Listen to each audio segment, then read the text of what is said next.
Di Pasar Inpres Lubuk Linggau, harga minyak goreng masih tinggi, yakni Rp20.000 per liter. Para pedagang mengaku masih menerapkan harga lama lantaran harga beli minyak goreng yang masih tetap tinggi. Salah satu pedagang, Siti Aisyah, mengatakan, merugi apabila menjual minyak goreng sesuai kebijakan pemerintah, yakni Rp14.000 per liter. Sedangkan harga pembelian minyak goreng di tingkat agen belum mengalami penurunan.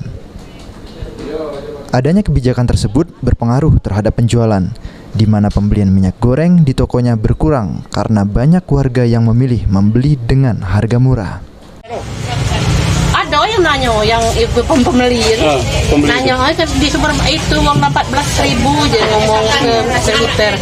Aku belum bisa, kalau orang beli paket, kalau ngomong yang cek itulah yang ada yang turun ya. Jadi walaupun pemerintah menekankan seluruhnya 14.000 udah baca gitu? Udah baca, walaupun udah masih tinggi. Stok itu masih banyak? Stok ada, masih banyak lah. Berapa kilo? Pedagang berharap pemerintah juga menurunkan harga beli minyak goreng sehingga mereka bisa menjualnya dengan harga standar. Tri Hajaria, PAL TV. Kalau semenjak turun batu harga